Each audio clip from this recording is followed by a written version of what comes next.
We are recording now. All right, perfect. Okay, so my screen is shared. Can you all see my screen? Okay, so the intervention that I want to speak with you all about today is about focusing on diversity, equity, and inclusivity lens to share some type of theoretical knowledge about emotions. And I want to encourage you to learn more about or apply specific emotional skills in your everyday life. So it's not necessarily a journey, it's more of an academic presentation, but I'll see what I can infuse throughout this discussion. I'll see what I can do here. So let's look at our DEI lens first. And what I want you to do is develop this lens. So if you don't have it already, your responsibility right now is to kind of dive into it. And you know what? If you want to show your face, it's okay, because I see your name, but you can look at me too. That's okay, because we're in this smaller group. So you can go ahead and shine and show your face to me. Hi, Sheila. Thank you for that. Corey. Okay. So think about this. So DEI leadership is this framework. And what we want to do is we want to be able to have the power in some type of way to communicate it with people in a way that we can shift their mindsets if necessary. We want to be able to move behavior. We want to be able to kind of shift practices toward ideas and actions that are more equitable and inclusive. So when we're talking about equity, we're talking about creating a platform where things were radically sometimes unequal, and you want to try to push things up a little bit. We can't do everything. Does everybody understand that we can't do everything? But the goal is to try to do something. The goal is to try to do something. Say, I'm going to do something. I don't care if you're muted or not. I'm going to do something. So the first step that we have here is that you're going to do something, and that's action, right? And so this is the something. This is something that I want us to do. I want us to think about conversation opportunities. I want us to think about how we can change the dynamics of a variety of different conversations so that we create the space for people to speak when they couldn't speak before or when there wasn't a place. I want you to change the direction of the conversation when that mess goes left.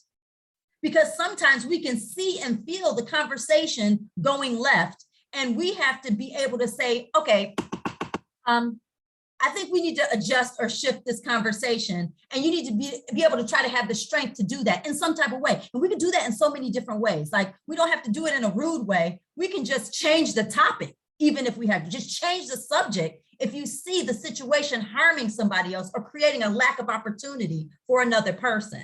And I want us to think about alignment and think about change, because sometimes we work with people and people aren't being aligned where they need to be. Like, I got a buddy, and all the time somebody wants to, well, why can't that person do the cleaning? Because they're brilliant. Why would we have somebody clean when they can think through certain things and they're not aligned or placed where they need to be?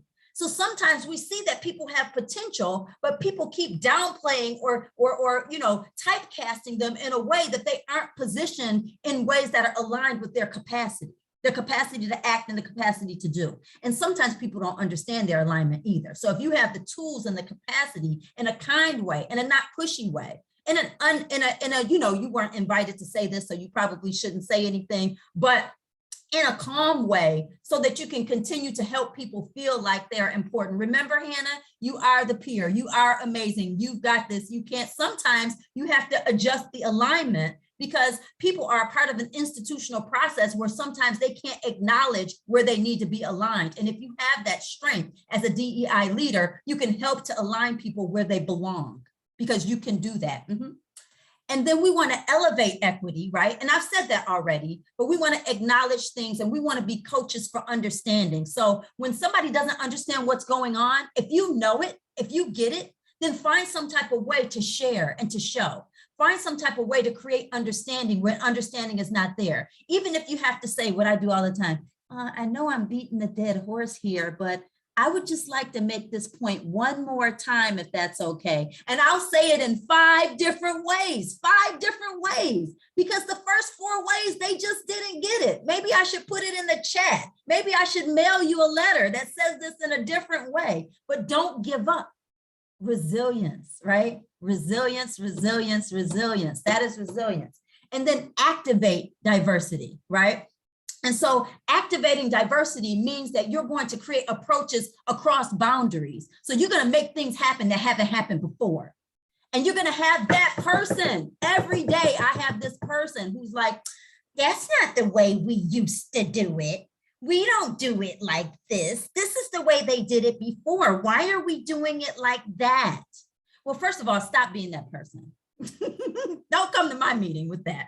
But seriously, when you activate diversity, you bring groups of people together who haven't been together before. You create bridges, you create networks, and sometimes you can do that by just placing two people in the room. I have this organization that I host and that I manage sometimes. It's called Help Bridge. And my friends made me a beautiful plaque. This is Help Bridge, right? Chiquita is the bridge, because that's my goal. Like, my job is to bring amazing people together so that they can have conversations and they can make a difference. And then lead inclusively. And this means look at talent practices, right? Explore talent practices. So find out what certain people do when they have certain skills. Does this make sense? So if you see somebody has a skill set, Google, what is it that such and such can do with this skill set? And then share somebody, here's some potential talent practices that you might engage in if you haven't thought about that before, because I see value in your skill set and I know that you might be able to do this. So let's start thinking together about what building capacity is, because guess what? Nobody sit down and do that with me when I was a little girl with parents that were smoked out, father getting snowballs thrown at them with a wife beater on in the snow outside of the elementary school. Nobody sat down and told me what my knowledge or talent practices were. I didn't have those role models. I didn't have the space for it. When you're dealing with some populations, they haven't had somebody who can sit down and say, this is your skill set, and here's some other things that you might be able to do with those skill sets. And you don't have to come from a marginalized background in order to have that experience where somebody doesn't, or you don't understand what your capacity is. You don't understand what you can do. Don't be afraid to challenge yourself. Don't be afraid to do something different, because we can fail all the time. I messed up all the time. I just say, sorry, I messed that up, sorry, but you keep trying. You just keep doing and doing, and you have a team, accountability partners. Now let's talk about emotional intelligence and competence. So I want to tell you that there's basically this emotional intelligence is like this whole set of skills where you have self-awareness, you have self-mastery, and you also have like empathy that you would have for another person, but then you have these skills that you're supposed to manage. So what we want to do is we want to think critically about whether we are understanding people's emotions and how they feel and how they respond. Are we aware of ourselves and how we even feel? Are we thinking about that? And then we definitely want to make sure that we are controlling ourselves and our behavior. But there are different levels of emotional intelligence. There are different levels, there are different types. And emotional intelligence can impact your health. It can impact social relationships. It can impact how well you do on a job or not, and your psychological well-being. So what I'm talking about, going back here to emotional intelligence and competencies, all these things that we talk about here, your ability to understand, be aware, be empathetic, and have skill management, they can lead to stress and trauma. So if you aren't emotionally intelligent, or you're dealing with people who aren't emotionally intelligent, then you can become sick, or you can make somebody else sick. There are people that make me sick all the time. And I use that phrase in many different ways. You make me sick. There are people who are out there making me sick because they are not practicing and learning how to be emotionally intelligent. And I want you to think critically about what that means. But this is about emotional identification. And so I want you to think critically about how you can develop your emotional intelligence. I don't have all year for this. I can't talk for 2 hours. But what I have here are there 3 different doors, right? So physiologically, you're talking about your body movement. You see somebody and they're, and they're like, this, and they're all messed up. They're all down, and they're like, that's physiological. Looking at, have you lost weight? Have you gained weight? All of these things, your body, is your face, is your skin, are you sweating? All of these different things, like, about your body, what is happening thinking, thought processes, how people are thinking and processing ideas. What are you thinking about? You know, what's going through your mind? So sometimes people are actually stressing themselves out. I was stressing myself out so bad today, thinking about what might happen. All day stressed out about what might happen. And I can't control any of it. I can't control any of it. But all of these things impact me. And then your actions. When you start seeing people doing things that they don't ordinarily do, things that are just not normal for them, right? Then you know that there's some emotional doors that are moving, and these are triggers for you to have conversations and for you to develop and talk to your friends, talk to your family members. You see these things happening. These are triggers for understanding that something is going on and that your responses need to change with this person. That means you don't treat them in the same way that you did before. You have to reevaluate how you're going to interact with them because you see something distinct and different happening. You want to be emotionally intelligent, or you want to make somebody sicker? That's what we're thinking about. That's what we're talking about. And then facial expressions. There are all of these studies and all of these different tests that you can take online about microaggressions. And even on campus, we should do a training on looking at different facial expressions and how people are responding to you and to what you're saying. Now, everybody makes different faces, but there's some key faces. You know, there's some key faces that people make that have meaning. And just watching that alone can help you to understand that something distinct is happening and that you may need to adjust your mindset and adjust the processes that you're using when you're engaging people. During trauma, during the pandemic, so many things are happening, right? Trauma is what's happening to you, right?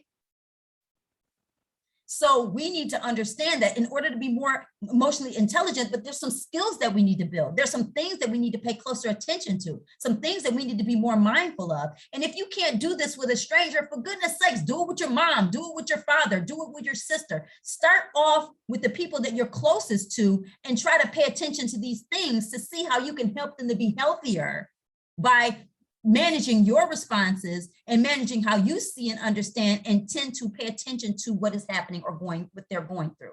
And then asking the right questions. Sometimes people can make things worse in a situation when somebody is stressed out and somebody asks you questions as if they were the captain of Team Stupid. Okay? Because sometimes we ask very, very, very bad questions. And so sometimes it's better to just listen if you don't know the right questions to ask, to just listen. How can I help? Do you want me to help? Do you want me to listen? Do you want me to provide feedback? Or, you know, do you want me to ask somebody else for help? What is it? Do you need me to do anything? How do you want me to support you with whatever this is? Sometimes asking those particular questions that give somebody the context to say, here are more questions that you should ask, that may help you out. Ask them how they want you to interact with them. That can help you out. Now, positive emotional management. So now a lot of studies, they say that if you build these things here, if you build your emotional identification strategies, that does not mean that you're going to be able to manage your emotions better. So the relationship between building the emotional intelligence and then acting right is not directly correlated. So some of you would think, oh, well, if I learn more about how to be emotionally intelligent, then I'm going to be more emotionally intelligent. The studies say that it's not so much the case. You can learn something, right? You can know what all of these facial expressions and everything mean, but that doesn't mean that you're going to know how to deal with people who are expressing those particular faces. And so they say that there are some different strategies that you use in order to have positive emotional management. And sometimes this means that your personality, whether you're an introvert or an extrovert, all of these little things about you, social psychological things about you, kind of determine how you're going to manage your own behavior. So it's not that you learn all of these things about diversity and equity. You can study diversity and equity all day long, and that doesn't mean that you're not going to go out there and do something biased to somebody. So there are some additional levels of work that need to be done in order to behave properly. So let me repeat that, just in case you didn't hear me. You can read a book all day long, but that doesn't mean that you're going to do what's in the book. Does that make more sense for everybody? Because you can have a lot of knowledge, right? You can tell everybody, you can be a counselor, you can tell everybody what they need to do in their lives. And that doesn't mean that you're going to go home and be nice to your family members. So what we need to focus on here are coping strategies. So how you deal with stress, how you deal with people who behave in ways that don't make you happy, right? How you deal with people who are frustrated. So looking at your personality and how you respond to certain behaviors, that's the type of work that you have to do, even if you understand what they're going through or what they're feeling. You still need to know how your personality aligns with that type of conduct and that type of behavior. So this is some serious work. Does everybody understand this? Like, emotional intelligence is not a joke. Like, this is no joke, because it's not only identifying the skills so that you can identify it, but it's also working on you, because you know who's the problem? You. Yup. You're the problem if you don't take the time to learn about your attitude, your behavior, and how that is going to relate and connect to other people. But nobody wants me or another person to tell them that they're the problem. So why don't you go ahead and tell yourself, I'm the problem, right? If I want to do better with the people who I love, if I want to make a difference, I need to figure out how my personality aligns with these different behaviors. And I need to figure out, what are these individual differences that I see of the people around me? How do I relate, or how do I not relate to certain people? What is it about their attitude? What is it about my attitude that creates some type of friction? Maybe we have a history. Maybe there's something going on between us that creates these particular reactions and responses. And I need to take the time. Oh, shoot, but I don't have any time. I don't have any time. I'm tired. This person is not even worth me thinking about this. So I'm never going to be emotionally intelligent with this person, because they're an idiot and they won't take time for me. So I'm not taking time for them. But guess what? If you don't take the time to figure out them and how you're responding to them and how it makes a difference, then you're going to be sick.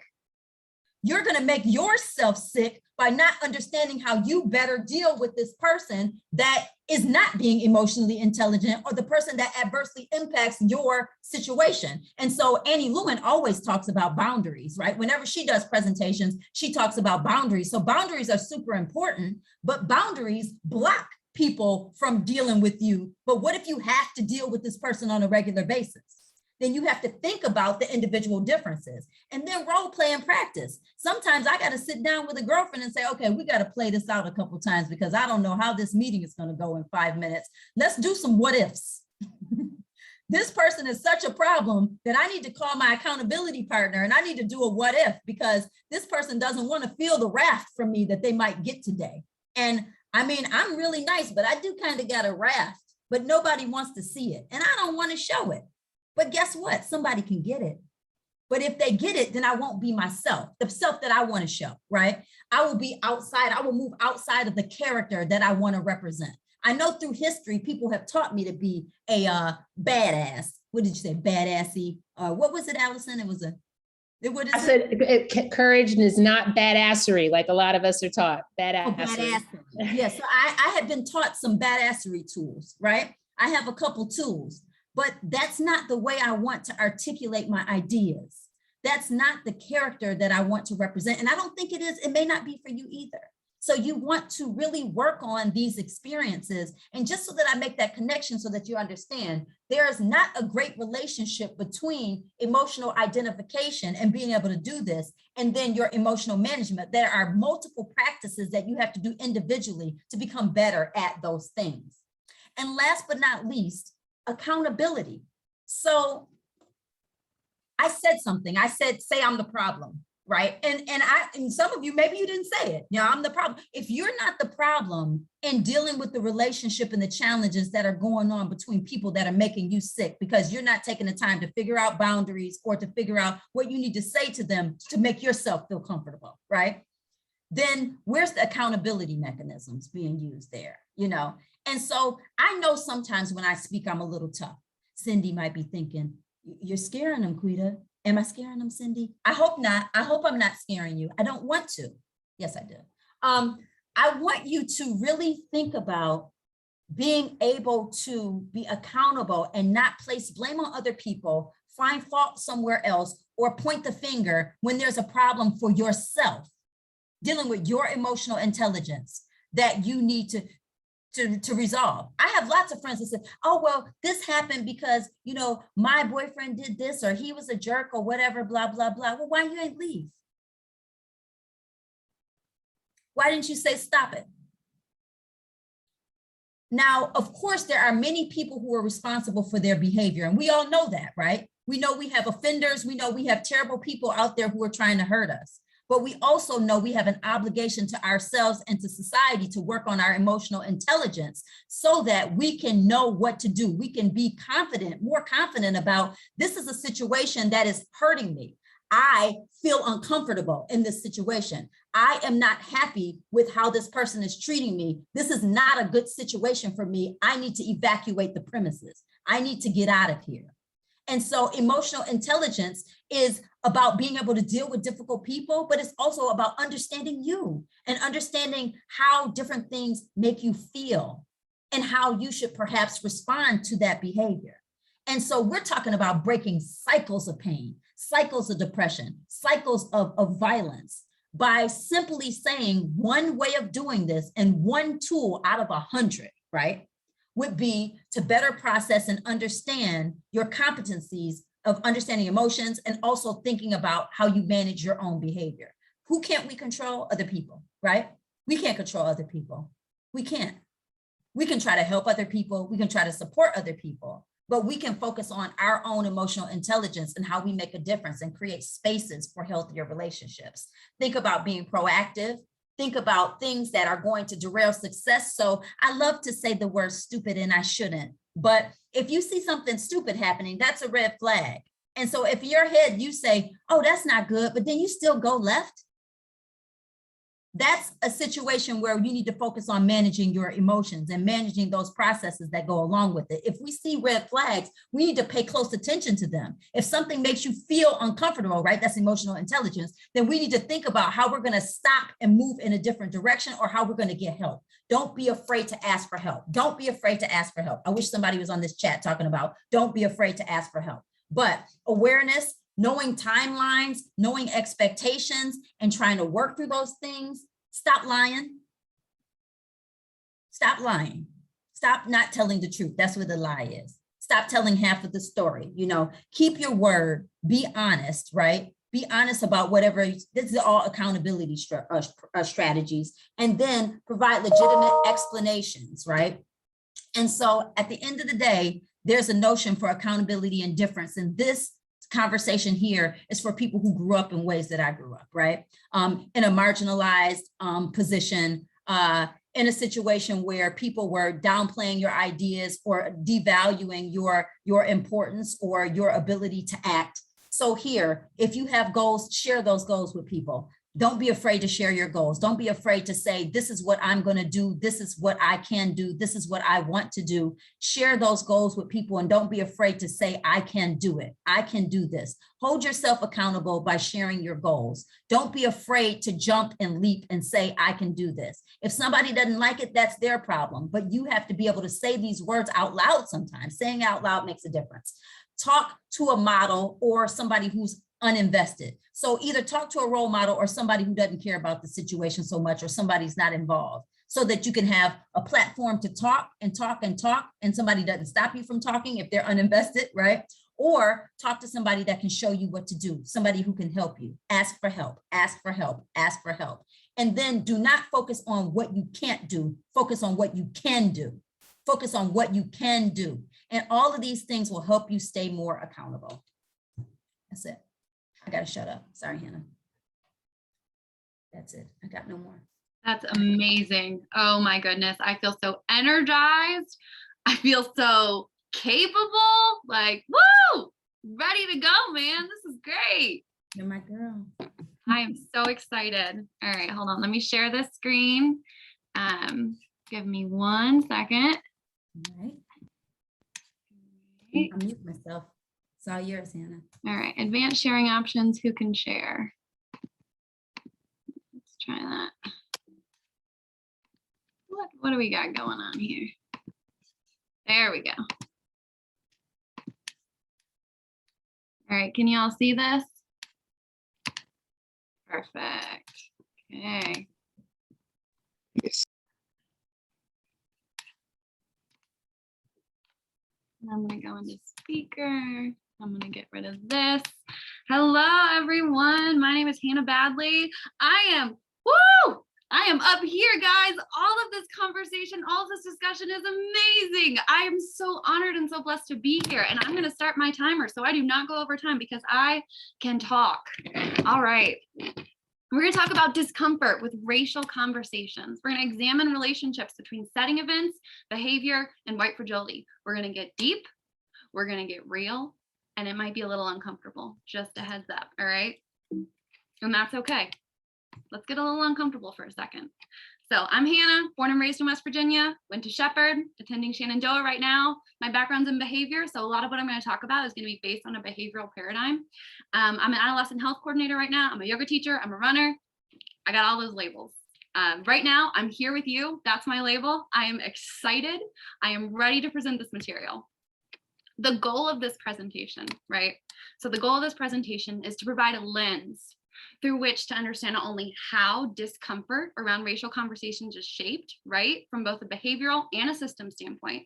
I'm going to be giving you some scaffolding to maybe understand where this discomfort is coming from, or at least maybe kind of provide a frame of reference, but also ways to potentially regulate and respond to your emotions, right, in order to effectively communicate, right, to kind of step into that space and own that space of communication a little bit about this incredibly important topic. Woo! We have been doing a lot of listening, a lot of cheering, a lot of loving. And, you know, I really appreciated what Dr. Jackson said about breathing. I kind of am commanding you to breathe in this space right here. And so I want to rescind that a little bit. If breathing feels safe for you, breathe. Those deep breaths in and those deep breaths out. If that's what's going to feel good for your body right now, I invite you to take that stance, take that place. Maybe use this GIF. It's a fun GIF. I found it. I got really excited about it. Deep breath in through your nose, out through your mouth. And if at any point during this conversation, during this discussion, if breathing is safe for you and you feel uncomfortable, maybe you tap into that again, right? Maybe you take those deep breaths in, deep breaths out, right? All right. What does Tommy Lee Jones have to do with a discussion about white fragility? Well, what are we talking about here? Okay. Men in Black, great movie. I watched it at the age of 7. I was not allowed to watch it at the age of 7. However, I did. 2 weeks later, I went to go visit my grandmother. I am from a very rural, very white community, and my grandmother lived in a very urban area. My grandmother was a political activist. She was incredible, a beautiful, wonderful woman, a terrible cook, right? So this woman could not cook to save her life. I had so much anxiety around eating at the dinner table. I would always try and come up with all these examples of, or excuse me, all of these excuses why I didn't want to eat. I had great excuses. I was a master at it. My favorite one that I ever gave, right, was that someone came in and poisoned my food. Someone came in and poisoned my food. This was a great excuse. This is going to be the best. And of course, you know, Mama looked at me. She said, "Who did it? Why don't I remember someone coming in and poisoning your food? What's going on here, Hannah? Just watch Men in Black, right? This is my setting event. This is what I'm going off of. Didn't remember the name. 7 years old. I'm thinking, I'm scrambling. I'm trying to figure out what's going on. I look my mama dead in the eyes at 7 years old and I say, the black man came in and poisoned my food. What? Yeah, the looks on your faces right now. That's the look that my mom gave me. What in the world is this 7-year-old child espousing this blatant racism for? What is going on here? I don't understand this. Yeah, it's kind of comical. It's a little strange. It maybe even might be a little uncomfortable, right? That's what this conversation, that's what this discussion is about. These setting events, these ways that the life events that we have, the ways that we step into these conversations, the ways that they interact with the real world, kind of what's going on. So my Men in Black story, one of my first setting event conversations, one of the things that I think about when I think about stepping into the space of having these racial conversations, right? I invite you to take a second and just kind of come into your space, right? If that's safe, if that's going to feel good for you. When did you first consciously engage with conversations about race, right? How? Why? What was the context and what was your response, right? Take a second and think about that. Many of these primary experiences, like a lot of our early learning experiences, these act as setting events that really shape the way we perceive and interact with conversations about race as adult. And maybe we don't even aren't consciously recognizing that those are acting as setting events, right? But they set the stage.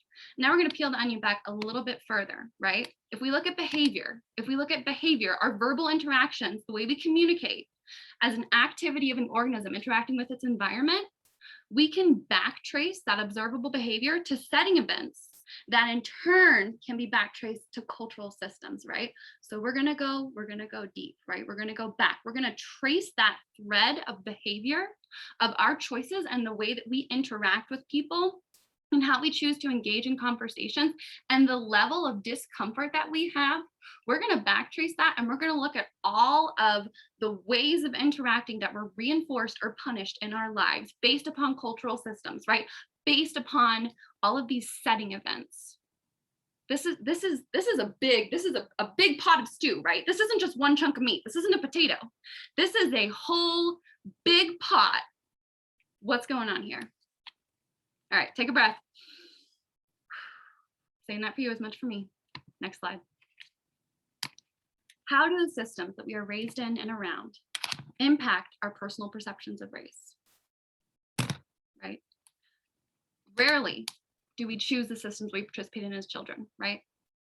But they do shape us. They shape our development, they shape our perception. Systems are predicated on intercommunication. All these systems, religion, law, education, they tend to have preferred and non-preferred methods of verbal behavior, verbal interaction, right?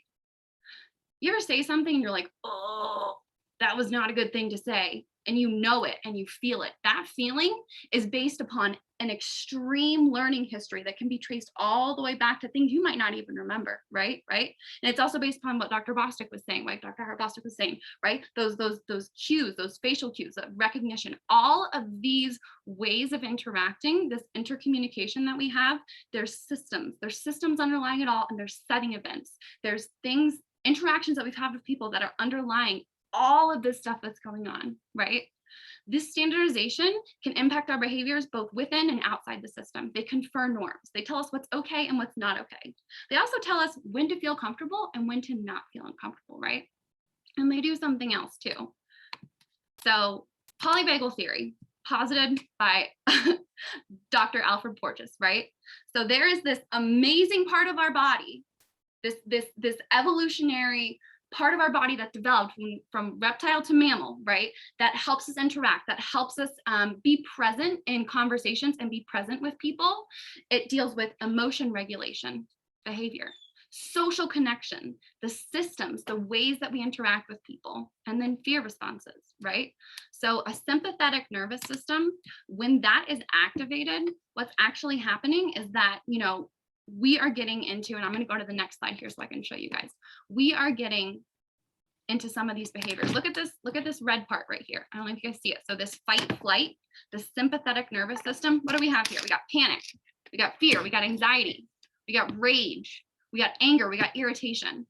Do any of those sound like what Robin DiAngelo kind of posited in her theory in White Fragility, right? This concept of kicking back immediately, that almost instantaneous aggression that kind of happens, right? There's learned behaviors, there's learned experiences, and these behaviors can indicate participation in white fragility, right? Can indicate that a behavioral response pattern has been set based upon the systems that you're interacting in. And I've put a bunch of questions in these green boxes. Some of these, I think I might have the answers to. Some of them, I definitely don't have the answers to. Most of them are for you, right? For you to think about, for you to kind of look at and ruminate on it and decide, okay, how am I going to interact with this question? Because this presentation is based upon interaction, right? I'm asking questions, I'm giving you content, I'm giving you a frame of reference, but it's your choice to decide how you're going to interact with this, right? What DiAngelo calls this weaponization of weakness, right? This instinctual kind of activation up into that fight, flight, or that flight, 5 times fast, fight, flight, or freeze mode that happens, right? When we shoot up into that place of, I can't do this, I don't know what's going on, shame, shut down, right? That's based upon setting events based upon systems, right? You back chain, and I'm providing you with this lens so that you don't feel like you shut down. You don't feel like you have a way of understanding what's going on in your body, because that is rough, right? When you're having a response and you can't codify that response and you can't understand, okay, this is what's going on inside, this is what's going on outside, there's a breakdown, I don't know what's going on, right? This is a lens through which to view some of maybe what that response is, right? And I'm not saying I have all the answers, but I am saying, maybe try this lens on, maybe put these glasses on, see what it looks like, turn inward, bring some of that self-awareness in. We've been talking about this whole time, that concept of being self-aware, of having the courage, right? To be able to turn inward a little bit and say, maybe I don't like the things I see inside myself, but I see them, I recognize them, I respect them, right? They have a place too in me. Tie it all together in, what do I got? All right, 2 minutes, cool. Tie it all together in 2 minutes. Behavior, polyvagal theory, and white fragility. There's a lot of words here. Y'all can read. I'm gonna do the bold. White fragility is a lens through which to view behavior that's indicative of exposure to system-based setting events. Peel that onion back, right? You have behavior. It's the top of the iceberg. And then you have all the stuff going on under here, right? All the ways that you're interacting, all the internal mechanisms that are based upon setting events, based upon experiences. They create that context in which some white people engage in behaviors that show a lack of empathy, that kind of knee-jerk you up into that fight, fight, or freeze response, right? Blatant hostility towards Black individuals who are choosing to verbalize their lived experiences with racism. And I really appreciated what Dr. Jackson said about that sense of weariness, right? With someone is being vulnerable and sharing and choosing to share that experience with me. And then when I get kicked all the way up into that fight, flight, or freeze mode, like I personally want to have tools to be able to understand and interact with someone who's giving me this lived experience. But first, I need to do the internal work. I need to do the self-awareness. I need to have a lens through which to view my responses and a way of coming to terms with that and understanding that, right? We need to backtrace these responses. We need to do the internal work. We need to see the before and then the before, right? Even if it's painful, even if it's difficult, because chances are it'll be both. And that's why you haven't been willing to see it, right? And I'm not saying today, I'm not saying this very second, right? But I'm offering that as a way of being able to engage authentically and being able to engage with compassion, right? Compassion for yourself, compassion for the ways in which you were raised, the systems that you interacted in, the systems that taught you how to be you and how to not be you, and what to say and what not to say. Come at it from a place of compassion, right? And this is my last slide, mindfulness, right? We end up bunch more questions on here. Do you have to be calm to talk about race? How do you hold space for communication and connection? I'm offering you the option of holding space with self-awareness. If that works for you, awesome, right? Hold space with breath. How do you get into that ventral vagal system, right? How do you access that place of social connection, of peace, patience? And Dr. Bostic, I'm way over time. I apologize. I am done. That was my last slide. You're wonderful. Let's go, Hannah. Thank you, everybody. You're going to have 2 amazing more speakers coming to you. We are out. We will see you in the question and answer session. You all stay here. Hannah and I are leaving. Thank you so much, Hannah, and Dr. Howard-Bostic is gone. So we're moving to our next speakers without any delay here. And I think they're both here. I will make them co-hosts. I seen it. Oh, there you are. All right. So the second part of this session, the presenters are Nadirah, Mayweather, and Kelsey Bush. Nadirah Mayweather is the director of the Cultural Center at Georgia College and State University. Nadirah will discuss microaggressions and conscious efforts to promote equity. And Kelsey Bush is the interim chief diversity officer for St. Mary's College of Maryland. Kelsey will discuss and identify maintenance and communication systems amongst diverse populations, such as imposter syndrome and code switching. So I believe, is Nadirah, you're first, right? So I'll pass the mic to Nadirah. Thank you both. Thank you so much, Annie, and thank you so much to all of you for being here. Let me go ahead and share my screen. Oops, hold on. Make sure I'm sharing the right thing.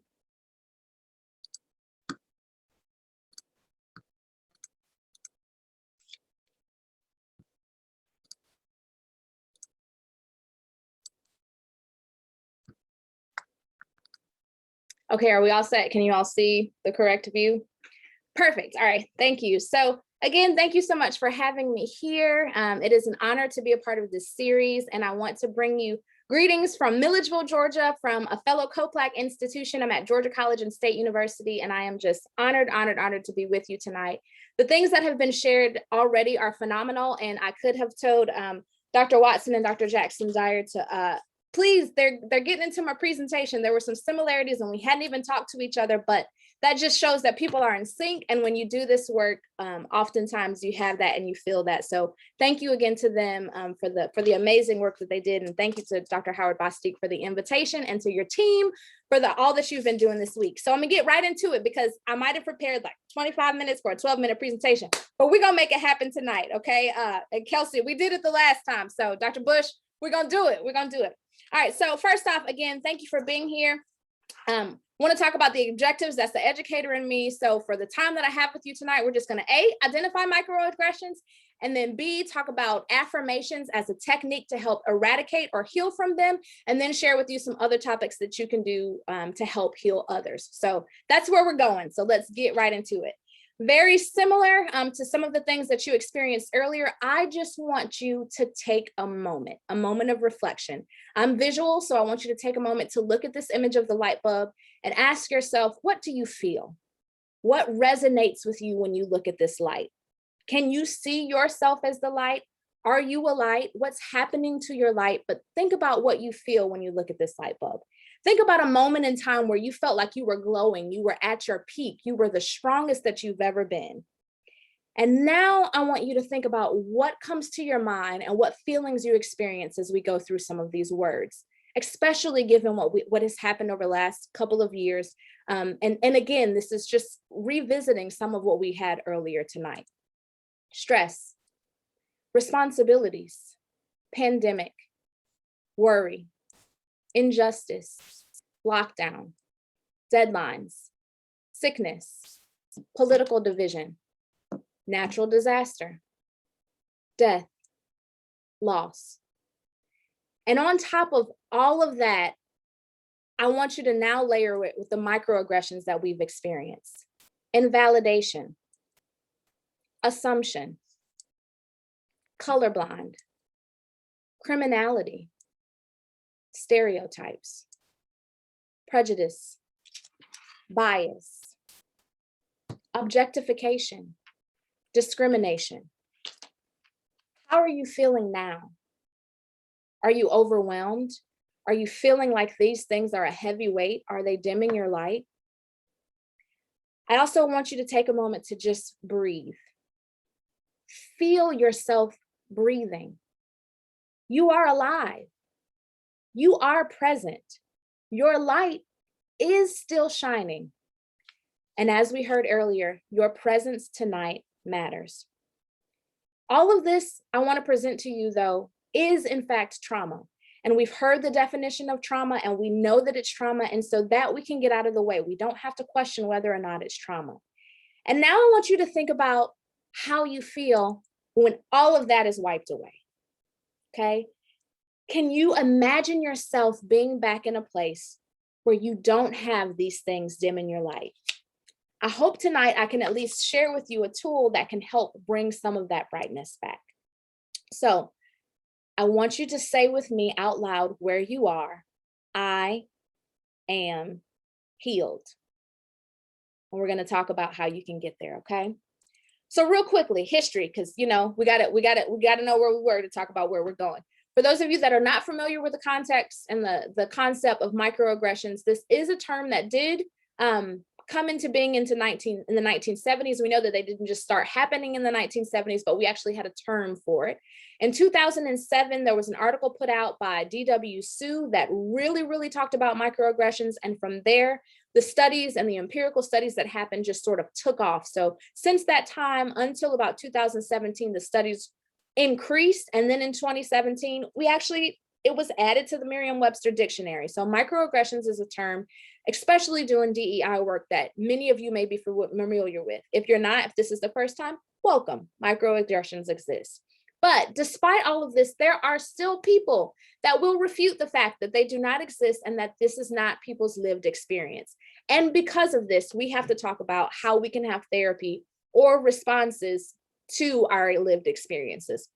So in talking about what they are, they're just the everyday exchanges that can happen. They're subtle in nature, but these things are denigrating messages that can damage the lives and experiences of those that are the victims of it. So they can be verbal, nonverbal. Sometimes they're even automatic or unconscious, and sometimes they're intentional.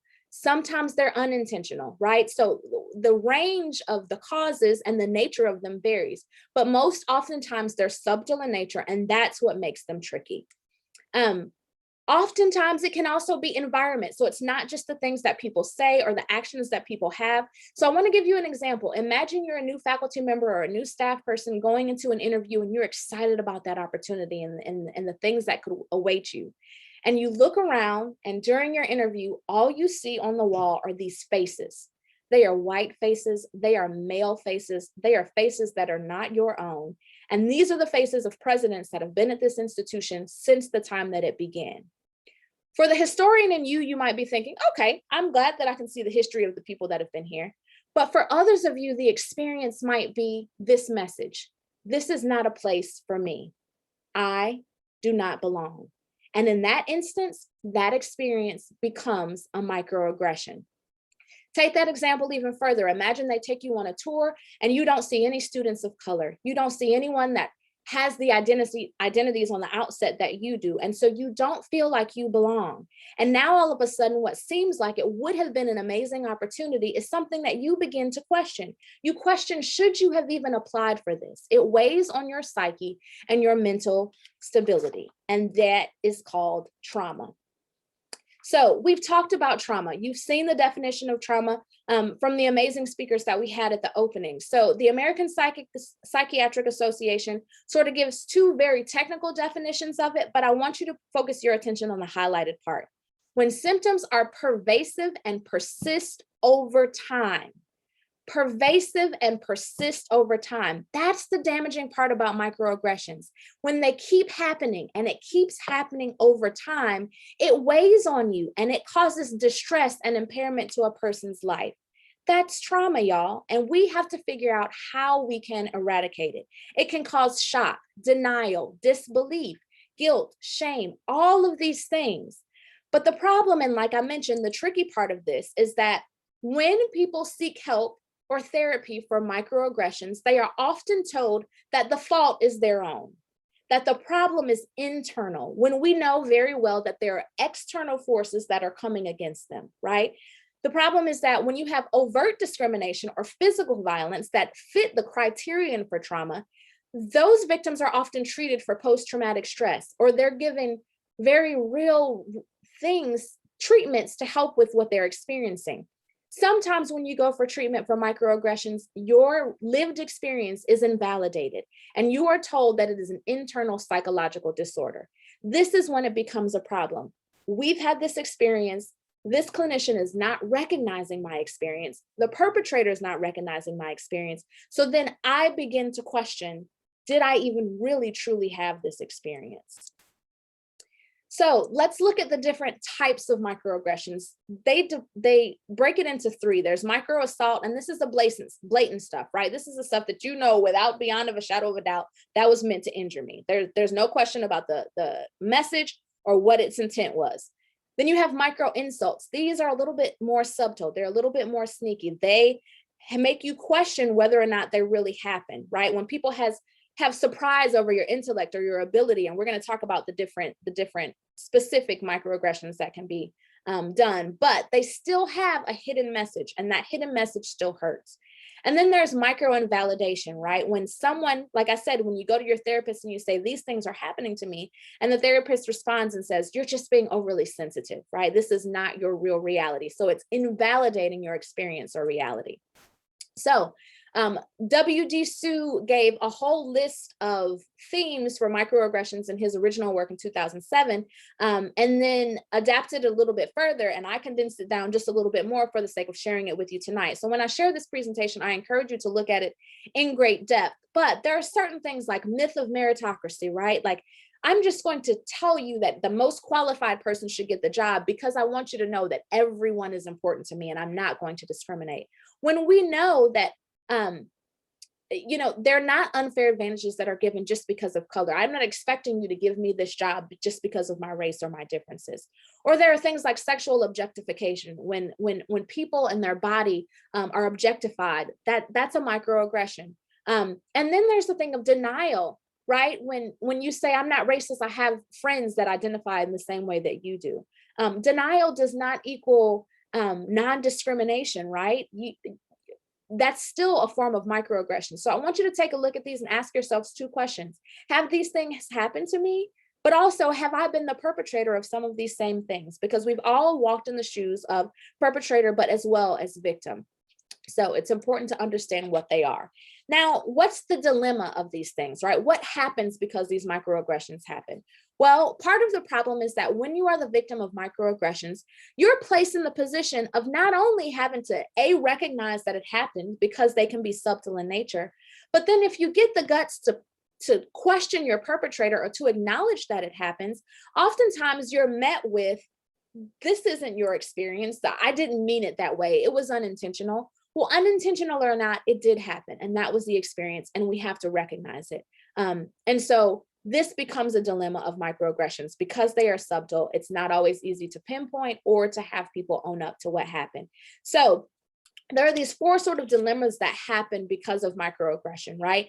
The clash of racial realities. And part of reality, people that sit in places of power often determine whose reality is true. So if you're a victim and you're a part of a targeted group, you may not sit in that position of power to determine that your truth is the real reality. And that's often something that's very hard for people to combat. And then you look at things like number 4, the catch-22 of responding to microaggressions. Well, for many victims of microaggressions, and for us, right, it's happened multiple times. It's been a part of a thread. It's not just this one instance. We have lots of things that we can say have happened, but we don't have a playbook, or like in basketball, we can't go back and review the play. We can't show somebody their tone or their facial expressions because it's already happened. So all we have is the evidence of how we felt, that something was uneasy, that it was wrong. To the perpetrator, they may see it as an isolated incident and not as a threat. And so they may dismiss it as even having a harmful impact. When you think about a rock and water and how over time, water can just erode away at rock because it's persistent and it's pervasive, the same sort of thing happens with microaggressions. And we have to figure out a persistent and pervasive way to stop that from having the impact that it has on us.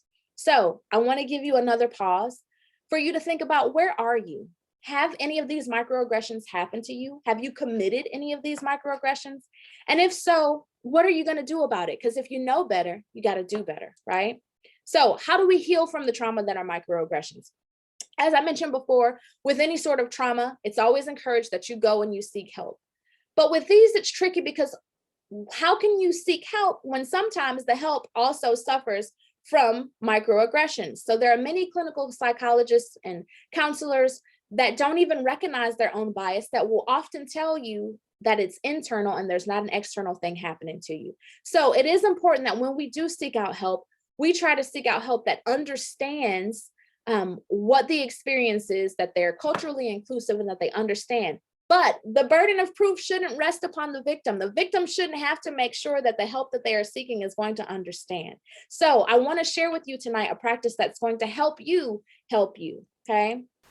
So when you think about your light and you think about all of the things that could potentially dim it, I want to share with you that the power of words, the power of affirmation is a tool that is going to help you. And then we'll talk about how you can help others, okay? But no matter what your belief system is, it has been proven that the things that you speak out of your mouth have the power to retrain and train your brain and your synapses to go in a different direction so that you believe different. And ultimately, what becomes of you is different than the course of what microaggressions set out to do to you. So, positive psychology has talked about the benefits of daily affirmations. They can decrease health deteriorating stress. They can increase your physical behavior. They can impact the way that you perceive things. So when you get these threatening messages, it can come to you with less resistance, ultimately adding to your resilience, making you stronger. It can help you be less likely to dismiss harmful health messages. So when you get these warnings that things are wrong or you're stressed or bad health is coming upon you, it can help you make changes for the better. Academic achievement, it can improve, and it can lower your stress and rumination. All of these things from daily affirmation, that's powerful, y'all. Like the ability to speak power and affirm yourselves can help decrease all of the side effects of microaggressions. So looking at the table that we looked at earlier, all of the themes for microaggressions can have affirmations to combat it. So if someone tries to tell you, hey, you're not American, your affirmation is, I am welcome here. I belong here. Hey, someone tries to tell you, you've been given unfair advantages because of your race of color.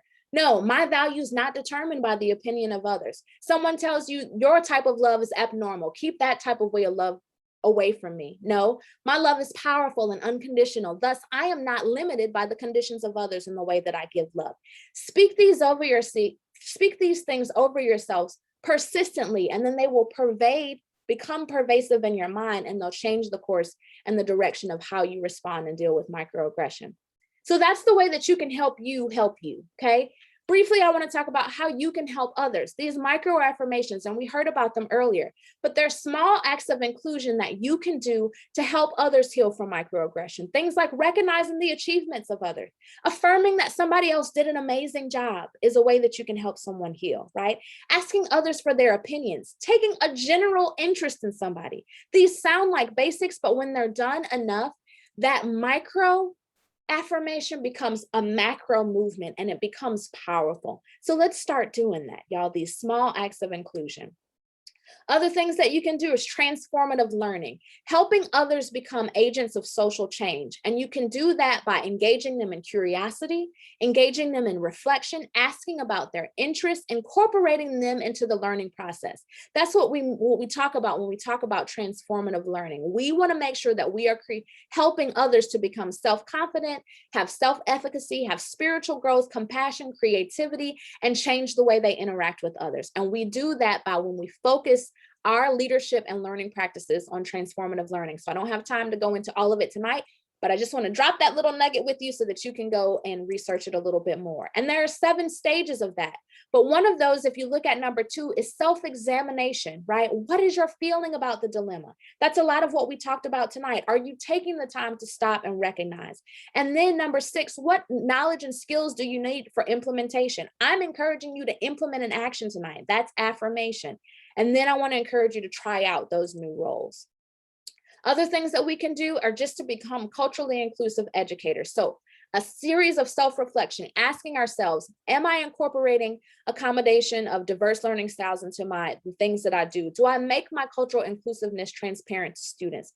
We have to ask ourselves these types of questions so that we can be better, not just for ourselves and help ourselves heal, but also to help others heal. And you can do that by discovering your own biases. There are implicit action tests out there that you can take to see what are my spots that are keeping me from encouraging others, or how am I committing these microaggressions? And then challenge your assumptions. So the biases that you have, ask yourself, is it true? Do I absolutely know that it is true? And what would happen if I stopped believing that and started acting as if that action were not true? Can I change the course of someone's life or my own if I begin to challenge my own assumptions? So all of these things are just things that you can do, tools that you can utilize to help heal from microaggression, right? Microaggressions are going to come at you. They're going to try and dim your light. But if you implement the power of affirmation, I posit to you that healing, peace, restoration, and inclusion will happen. So I just want to encourage you to look at that light again. See yourself as being bright. See yourself in a place of restoration and healing. And I welcome you to say these things or these affirmations with me. I commit to healing.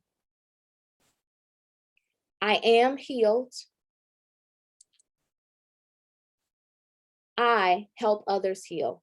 And in closing, because that music just moved me early, I just want to leave you with a musical affirmation that always helped me. And it says, it is well with me. It is well with me.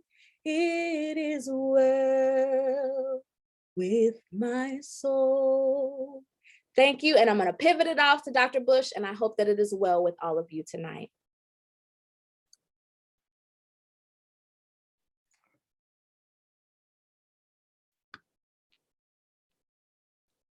Nadirah, awesome as always.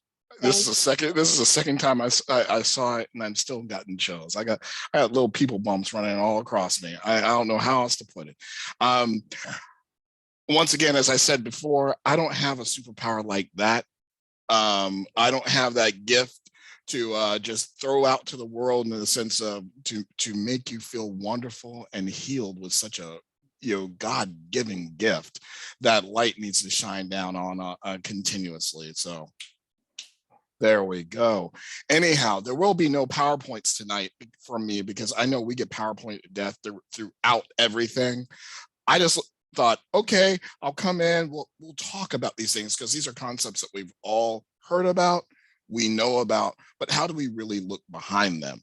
But before we even get started, we're going to start with what we've been doing all night, and that's breathing. Could you do this for me? We're going to take 3 breaths. We're going to start with one deep one. And push it back out. Relax that body. Get yourself adjusted. Take another one in. Push it back out. This last one, really take it in, cleanse it out. Allow yourself just to feel your existence in the space that you're in so that you can just be. And that you can send some energy to me because it's been a long day. I know it's been a long day for you. It's been a long day for me. And we all need to share what we can with one another. So last one in. And breathe it back out. Thank you very much. I truly appreciate it. What I'm here to talk about is code switching and leading into the wonderful world of imposter syndrome. In the way that I think about it, code switching can be seen as a superpower, but it's also a conditional response to trauma and also to generational trauma and pain of being told that you are lesser in your own existence. The way that code switching has been defined through the wonderful world of the academy is that the ability to shift to fit the dominant narrative without losing one's self. In some cases, this looks like having a certain style of speech and behavior to navigate majority spaces with little disruption to one's self-identity and worth. That's the important portion right there. To me, is more important is one's self-identity and worth. That's the key component, which will tie us into the second portion, which is the imposter syndrome, but we'll talk about that in a second. The important thing to remember is that this is very exhausting and it becomes frustrating because you are not allowed to be your whole self, your authentic self. See, I've got the little gray hairs that show you that I have a little age on some of the people in this room. So when I came into spaces, in my teens and 20s, which is 30 years ago. I don't look too bad for 50, I guess. You know, the thing is that we would sit there and we go like, we're here for the world of equality. But we know what equality meant, which was assimilation. It wasn't about who we were. It was just about that we were in that space, and if we were disruptive in our language, if we were disruptive in our vernacular, in our tone of voice or presence, that was seen as a negative. We can still see that today when we sit there and have those discussions that Dr. Jackson brought up in the beginning. When we look back at, George Floyd, when we look back at Breonna Taylor, when we look back at multiple situations that have occurred in our society, the way that people reflect on them within the media is part of that overall code switching narrative. Because it goes to zip codes, it goes to everything else that's sort of that background of an individual. Because no matter what you might show at work, you still have to go home. And the thing is, society sees you not so much based on what you're putting out, but their own sort of way of reading that.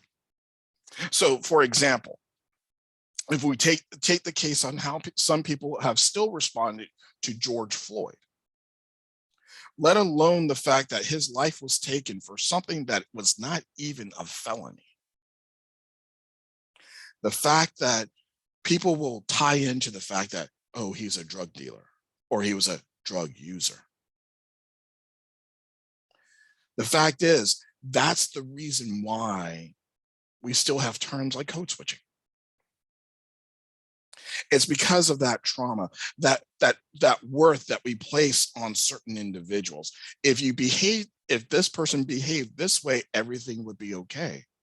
But we know those statistics don't show this. Statistically, it doesn't matter how you behave, it's how you are seen. So anyhow, I can go down that rabbit hole. I'm sorry, my ADHD brain's taking me in that direction right now. But overall, what I'm trying to say is that code switching is that navigation, that aspect to go into a space that you are unfamiliar with and to go across those navigable waters that really take it from you. Another way to think about this is when you start seeing the fact that we have to legislate people to wear their hair in a natural fashion. The fact that government has to tell us that if I want to wear my hair in a natural fashion, because it is good for not only my hair, but for me culturally, that someone has to come and say, here's your legal right, because what is seen as professional could be detrimental to my personhood in more ways than one. And for years, that was the accepted principle. And even today, when those laws are passed, how many of us have heard, it's simply we want people to be professional. Not understanding the detriment that's caused by language like that. It's also when you have neutral policies that once again only focus in on the dominant narrative and don't take into account sort of an equitable approach of everyone else that is in the room that's affected by that. It's also when, if you think about it, when you have a job interview and a person speaks with an accent that we like, we're fine with it. But if a person has a vernacular accent or an accent that we find lesser, what are the responses in the room? No matter what that person might have on that piece of paper that got them there. I think the narrative code switching shouldn't be the onus should not be put on the minority individuals, but the majority. to switch the way that you think from a place of power, but into a place of inclusiveness. But that's me being kind of weird and being a father of a 10 and an 8-year-old, and one of our favorite movies is Big Hero 6. And if you're a fan of Big Hero 6, there's a scene in the movie where the younger brother, who's this genius, is working on this mathematical equation and he can't figure it out. His older brother, who's also gifted and talented, sits there and tells him the simple thing: sometimes you gotta turn and look at it differently. Shift your perspective, shift your narrative, and share the power. All right, my example, because I don't sing, because that drives people away from me, because they think it's a mongoose dying in the holler or something. Let's see here. Let me try to do this right this time. Pull this up. Pull that up.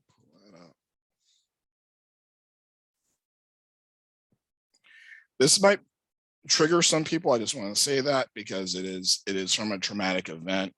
But to me, this is one of those scenes where when we think about code switching, sometimes we forget that even the most powerful individuals have to do it. So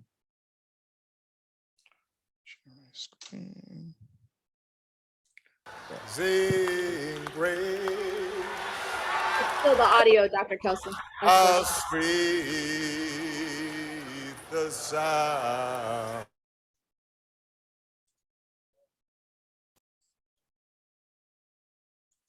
A wretch like me, I once was.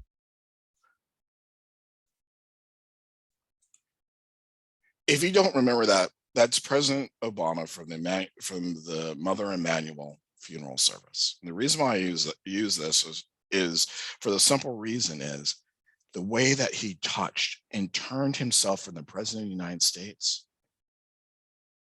to Barack from Chicago. He was amongst his people in a time of need, and he knew what had to be done. He didn't lose himself. He had that self-awareness and self-actualization to say, here and now is not the time for me to be standing on high pontificating or reading from a prompter. I need to come from here. I need to come from my heart. I need to come from my soul, because we're hurting. And that leads me into the quick understanding of imposter syndrome. That to me is one of the most detrimental things in the world, because as Wilkerson has said in CAST, we have a system that has been created where we put people in a hierarchy. And there are two groups, based on what we have in the United States, that if you look at data and statistics, remain at the bottom, which are African Americans and our indigenous population, our indigenous brothers and sisters. And with imposter syndrome, for those of us that are not in positions of power, as we move into places of power, and that could be a multitude of things.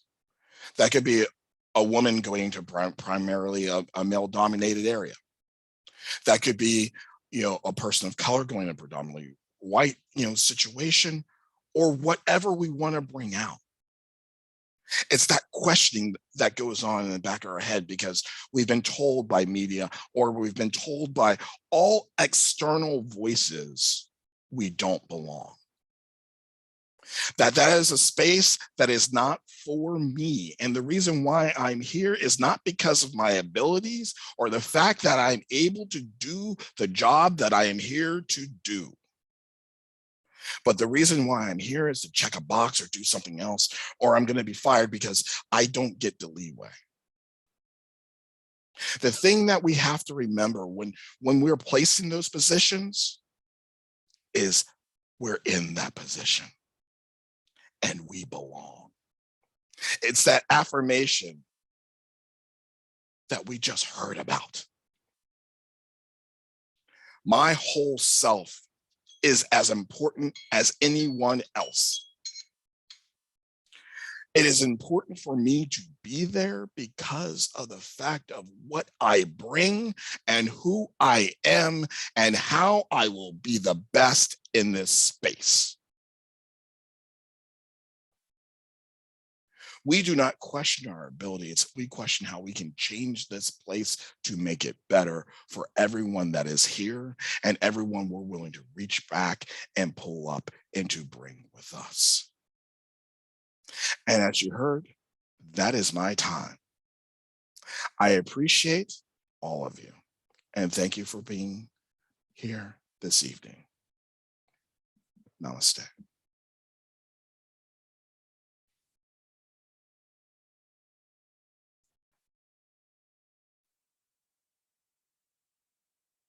Thank you, everybody, to our speakers. I put the link back in the chat to get back to the main session. So we will see everybody back at the main session. Thanks for joining Breakout A. Thank you.